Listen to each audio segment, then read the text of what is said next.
کیا نام ہے آپ کا؟ حامد احمد. اچھا، کون سی کلاس میں پڑھتے ہیں؟ کلاس 2. کلاس 2 میں کون سے اسکول میں پڑھتے ہیں؟ اسٹیپ. اسٹیپ کے اندر پڑھتے ہیں. بہت اچھا بچہ ہے.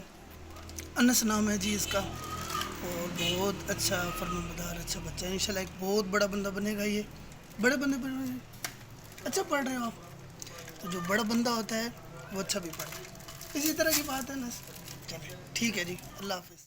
اچھا، اس بچے کا والد جو تھا وہ بہت زیادہ غریب تھا، اور اس کے نانا نے کچھ کاغذات وغیرہ اس کے بنوائے، ویزا ٹکٹ کروا کر، اور بزنس کے لیے اس کو سعودیہ میں بھیج دیا کہ تم جاؤ اور جا کر وہاں پر اپنا کام کرو، اور اس سے یہ ہے کہ ہماری جو بیٹی ہے وہ خوش رہے گی.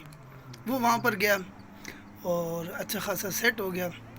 جس وقت وہاں سے اس کی انکم آنا شروع ہوئی تو وہ اس نے اپنے گھر میں اپنے والدین کو بھیجی، اور انہوں نے اس کا کوئی مکان وغیرہ بنوایا، اور اچھا خاصا بڑا مکان بنوایا.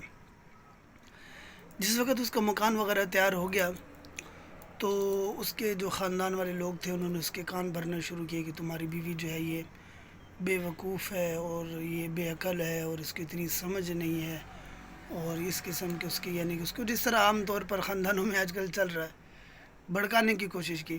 تو وہ چونکہ گھر میں تو کم ہی رہا ہے، تو اس نے وہاں سے کیا کیا کہ آیا، لڑائی جھگڑے ہوئے کہ اس کو نہ کھانے کا پتہ ہوتا ہے نہ پینے کا پتہ ہوتا ہے.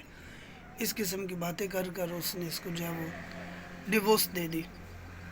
اب یہ بچہ اب یہ کہتا ہے کہ ماں کو کہتا ہے کہ مجھے اتنا پڑھاؤ کہ میں باپ کا مقابلہ کر سکوں. اور پچھلے دنوں اسکول سے ہی باہر نکلا جس وقت، تو اس کو یعنی کہ دادی پک کرنے کے لیے آئی ہوئی تھی نا، دادی سامنے سے دیکھا کہ دادی کھڑی ہے، تو یہ اسکول سے اندر واپس چلا گیا، اور اس نے کہا کہ نہیں، میں اپنی ماں کے ساتھ واپس جاؤں گا. اور ماں کو کہتا ہے کہ آپ مجھے ایسا بنائیں تاکہ میں باپ کا مقابلہ کر سکوں. پچھلے دنوں میں بھی ایک میری ویڈیو جو ہے اسی موضوع پر تھی، وہ بہت زیادہ چلی، وائرل ہوئی. تو دیکھیں نا، جس وقت شادی نہیں ہوئی اس سے پہلے والدین کا کام ہے کہ تحقیق کریں کہ آپس میں چل سکتے ہیں نہیں چل سکتے. یہ شوق والے رشتے، اور میں جی بہن کو دوں گی اور بھائی کی بیٹی لاؤں گی اور یہ اور وہ، یہ نا جن لوگوں نے چلنا ہے ان کو دیکھیں. وہ جو دو آپس میں میاں بیوی ہیں انہوں نے چلنا ہے، ان کا دیکھیں کہ ان کے مزاج آپس میں کیسے ہیں. اب یہ دیکھیں نا، یہ بچہ ابھی سے ادھورا ہو گیا، ابھی سے نامکمل ہے، اور ابھی سے اس کے اوپر ذمہ داریاں آ گئی، ابھی سے اس کے اوپر بوجھ آ گئے.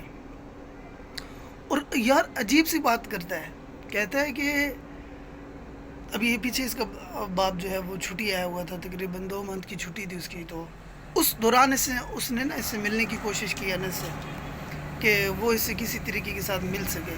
اس نے کہا میں تم سے کبھی بھی نہیں ملوں گا. اتنا خوبصورت گھر ہم لوگوں نے بنوایا تھا، میری ماں نے جو ہے وہ لوگوں کے لیے کھانے بنائے، سردی گرمی کے اندر ہم نے جا کر اس کو جو ہے وہ دیواروں کو پانی لگائے، اور اس قسم کا میری ماں نے مشقت برداشت کی. اور اس گھر کے اندر ہمارے لیے ایک کمرہ بھی نہیں ہے، میری ماں کے لیے اس گھر کے اندر ایک کمرہ بھی نہیں ہے. دیکھیں نا، بھلے غلطی تھی، سارا کچھ تھا، ماں اس کو کتنا جو ہے وہ ورغلائے گی. اس کے خود دماغ بھی تو ہے نا، بچہ ہے وہ، چلو ماں تو اس کو پاگل ہو گئی، تو بچہ تو پاگل تو نہیں ہے نا، وہ تو سمجھدار ہے، وہ تو اس چیز کو سمجھ رہا ہے. تو وہ کہہ رہا ہے کہ جس گھر کے اندر میری ماں کے لیے ایک کمرہ نہیں ہے، اس گھر کے مالک جو میرا باپ ہے اس سے میں کیسے جا کر مل سکتا ہوں. میرے دوستوں، یہ دونوں نا امام شافعی رحمۃ اللہ علیہ کہتے ہیں کہ یہ جو عقد ہوتا ہے یہ خرید و فروخت کا ہوتا ہے، اور خرید و فروخت کے اندر جو بندہ چیز بیچ رہا ہے اپنے کسٹمر کو ہر اعتبار سے وہ ڈیل کرنے کی کوشش کرتا ہے. تو میاں بیوی جو ہے وہ ایک قسم کے جو ہے وہ مالک بھی ہیں، کسٹمر بھی ہیں، ایک دوسروں کو اس طریقے کے ساتھ ہر ممکن کوشش کے ساتھ ڈیل کرنے کی کوشش کریں تاکہ ہمارا معاشرہ صاف ہو چکے، اور صاف ہوگا معاشرے کے اندر اچھائی آئے گی. ورنہ قانون لگانے سے اور کیا جی بڑے بڑے ادارے بنانے سے کچھ بھی نہیں ہوگا. اب اس کی ماں ادھوری، یہ خود ادھورا بڑا ہوگا، اس کا باپ چلیں کہیں پر سیٹ ہو جائے گا. لیکن یہ دیکھیں کہ بچہ جو ہے وہ پوری کی پوری زندگی کے لیے نامکمل ہو گیا ہے. اب یہ بچہ جس وقت بڑا ہوگا اس کے اندر خدمت کا جذبہ, رحم دلی کا جذبہ, دوسروں کے ساتھ پیار محبت کا جذبہ نہیں ہوگا, بلکہ اس کے اندر جو ہے وہ انتقام کی آگ بہت بھڑک رہی ہوگی. وہ پھر کسی کا لحاظ نہیں کرے گا, جو سامنے آئے گا اس کو پھر لڑائی کرے گا, جھگڑے کرے گا, اس کو جو ہے وہ ظلم کرے گا, زیادتیاں کرے گا. بہرحال اللہ تعالیٰ کی ذات اس کی حفاظت فرمائے اور ہم سب کے بچوں کو کامیاب فرمائے, اور ہم سب کے بچوں کو اور ہم سب کو آپس میں اتفاق, پیار, محبت اور اچھی زندگی, سکون والی زندگی نصیب فرمائے. السلام علیکم ورحمۃ اللہ وبرکاتہ.